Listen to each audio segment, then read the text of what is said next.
What's up, everybody? This is Anthony Irwin here for the Lakers Lounge. This is a quick lowdown episode that I am throwing together based off of a question that somebody asked me in the mailbag that we just recorded in the lounge about Giannis. And I figured with Giannis being kind of a hot topic, he removed all of the Bucks stuff from his social media.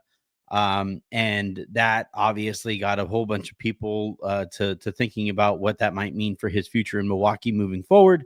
Somebody asked me about it. I gave my thoughts on it, and I'm going to go ahead and get out of the way and ask you guys to hit that subscribe button, hit that like button, all of that good stuff, and send you off into that section of the episode that we recorded a little bit earlier. Oh, man. I hope one day, like, Avery just randomly stumbles upon this podcast. Like, what was Dad saying about me? It was your fault I didn't get an allowance. All right. First question here from Twitter. I'm going to roll with. This comes from @Bashir41096. Thoughts on the latest Giannis slime moves with him deleting all his Bucks related posts and his last tweet that's up being a picture of Kobe. We got other questions, I'm sure, about that from actually my wine allowance is way down. I'm not drinking during the week anymore. So I've debated, like, do I want to stick with the typical bottle that I would drink on my normal like glass or so a night, or do I want to take some of the money that I was spending on that bottle as frequently as I was buying it and apply it to better wine? Decisions. We'll see. But no, we have another comment here. Omar Harris, I'm sorry. Did y'all see Giannis deleting all of his pictures on Instagram pertaining to the Bucks? Y'all think we got a chance for Giannis? Question mark. We got, I'm sure plenty of these questions over the course of the show. So yeah, I would probably say it's not nothing. These things are rarely nothing. It's really rare that somebody does that to their social media, especially in the middle of a season. It's one thing for this to happen in the off season when players are negotiating contracts or negotiating extensions or thinking about what their options beyond their current team might be. It's one thing for it to happen then. It's a very, very different thing, I think, for it to be happening now, especially seeing as it is taking place right after the Bucks have fallen completely out of the playoff picture. They are in the play. They aren't even in the play-in picture in the shitty East. The Bucks. Giannis got hurt, missed like a week or two. And in that week or so, Milwaukee just fell off an outright cliff. So I do think it's something. And look, I kind of feel bad for Bucks fans because they've been dealing with this stuff for a few years now. And I kind of wonder at what point they all just kind of, everybody there just kind of says, all right, enough is enough. Can we all just either Giannis, you commit to being here, or just even soft launch the trade request and go from there. It wouldn't surprise me. Here's what I'll say. I would say in the next few weeks or so, we're on December 2nd.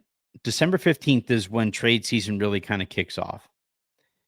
In the next few weeks or so, we're going to get the first update to the report that Shams had, back heading into the season when he said that Giannis had told the Bucks that he was more open to a trade than he has ever been before, and that the only team that he would be interested in playing for would be the New York Knicks. And where that story kind of let off, or was the last we heard about it, was that the Knicks didn't have anything to trade for Giannis and didn't really make a very competitive offer for Giannis in the Bucks' eyes.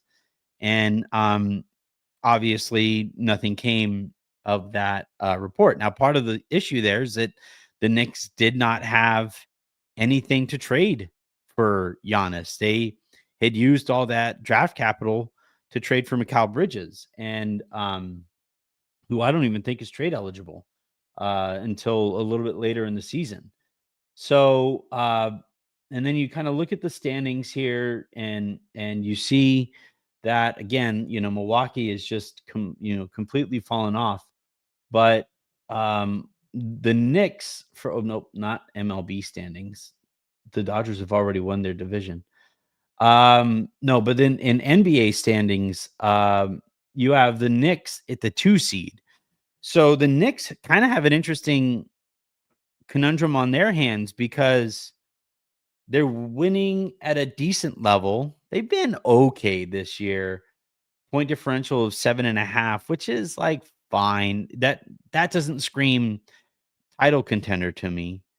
Um, and so like if you're the Knicks, do you break up this most like I would call them above average, not mediocre. They're better than mediocre, but they're certainly a second or a third tier title contender this year. When you consider the West and the teams that they would have to face in the finals coming out of the West. So, like, if you're the Knicks, there should be no hesitancy to break that team up, trade Mikal Bridges for whatever draft haul that you could possibly get for him. Trade either Bridges or OG Anunoby for whatever draft haul you can get for him, or you ask Milwaukee how interested in those players they would or might be. Um, and you try to figure out a Giannis trade this season before you get to the offseason and Giannis potentially opens up the list of teams that he would be open to going to. But yeah, I would say that like, from the Lakers perspective, um, if a player is interested in the Knicks, there's probably there's probably a good chance that he would be interested in going to the Lakers too, for much of the same reasons. The one differentiating factor between the Knicks and the Lakers is that uh, the Knicks are closer to an airport that has regular trips back to Greece, and if you were to go to LA, that would be a couple thousand miles in the wrong direction. We know how important it is for him to be able to fly back to Greece as frequently as he can to see his family. And, moving to the West Coast instead of the East Coast changes that. That's why Miami feels like they're in the mix for Giannis too. If that organization can ever kind of re-link up and kind of uh get on the same page as far as their priorities organizationally. So that is one thing that would make the Lakers kind of an underdog in this situation. That's kind of what some of the league kind of scuttlebutt about Giannis might be.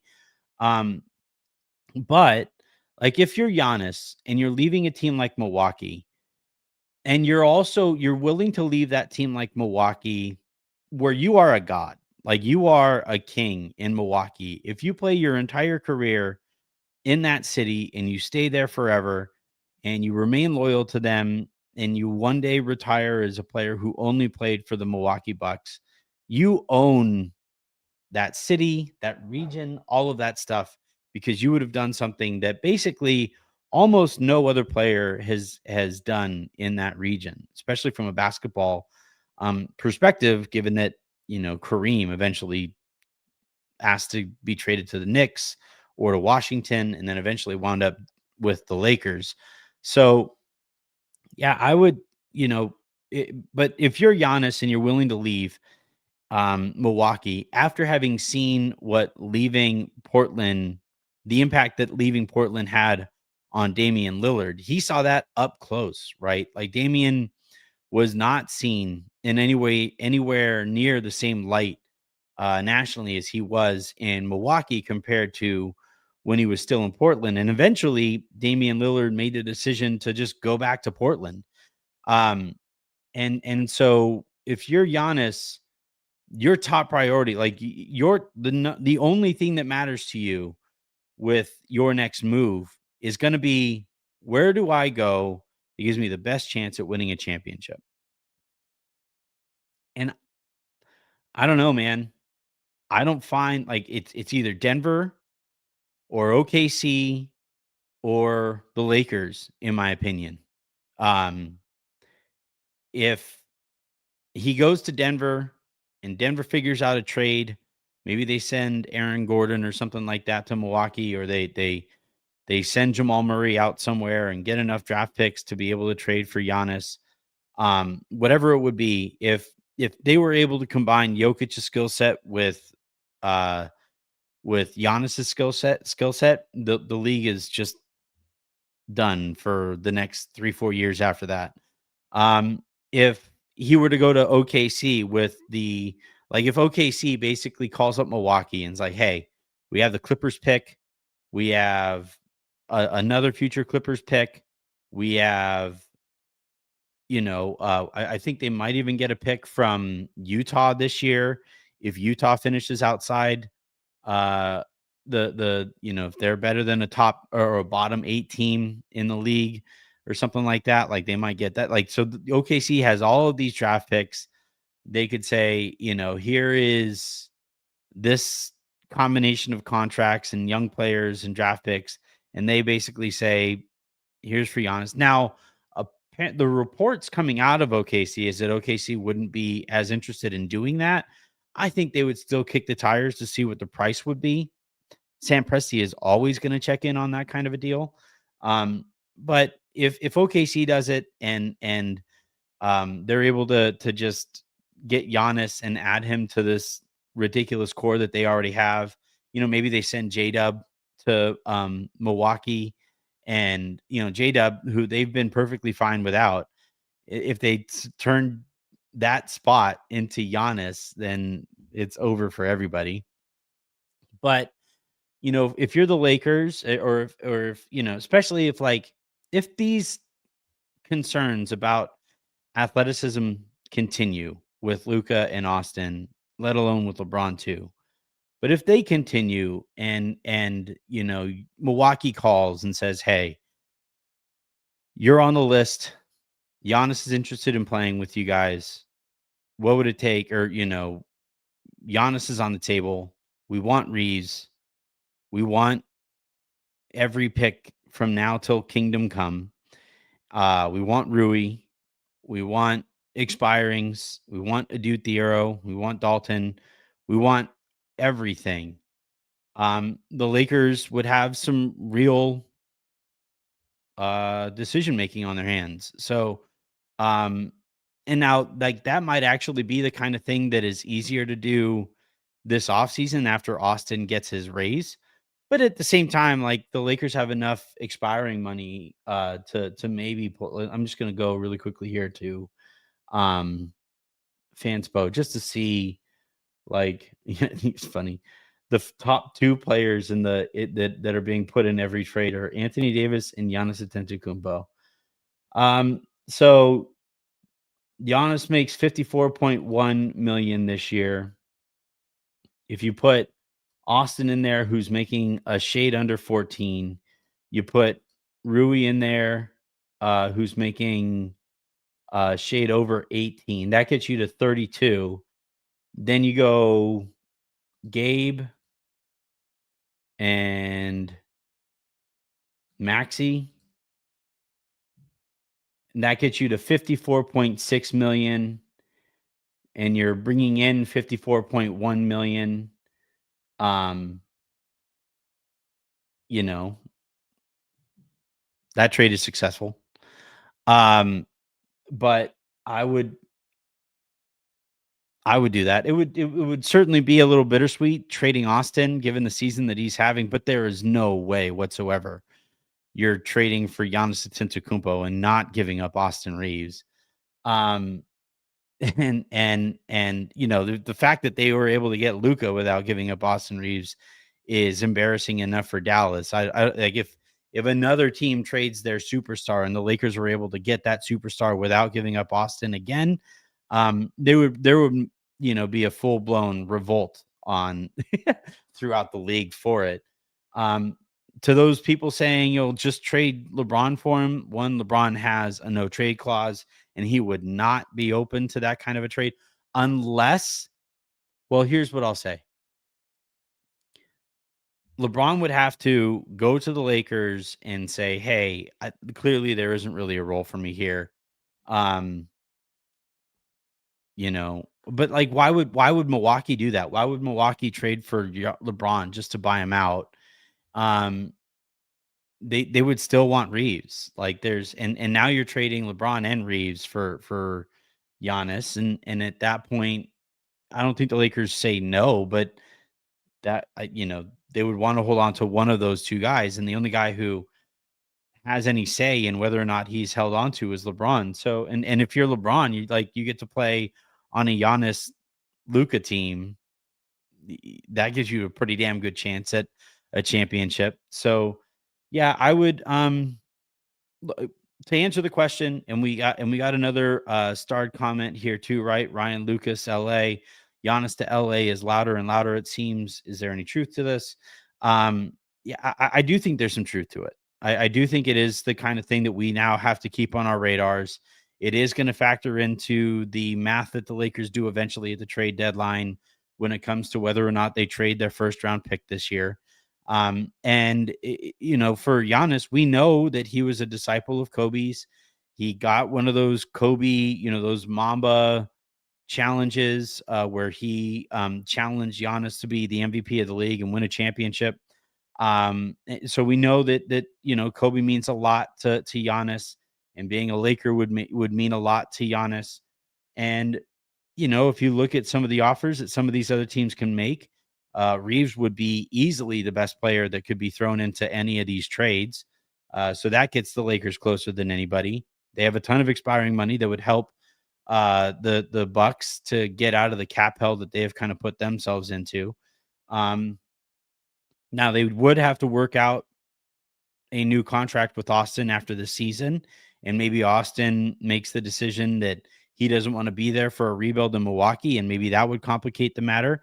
Maybe that's how Austin stays in LA, is if his people basically make it known to Milwaukee, look, you could trade for us. You could include us in this trade, but why would we re-sign long term in Milwaukee? Aside from the fact that Milwaukee would be able to pay him better than anybody wants or could, but that would limit Austin's chances at winning a championship. They're in cap hell because of that maneuver they made with Dame this last offseason. So I think it's probably likelier that Milwaukee trades for Anthony Davis this season in an attempt to appease Giannis. And then if that doesn't work out, then they look at all of these scenarios again after the season. But Giannis is doing his part in making it known that he isn't particularly happy with how things are going there. And if you're a Laker fan and you want to see Giannis in a Lakers jersey, this is the kind of stuff that you kind of have to be hoping for.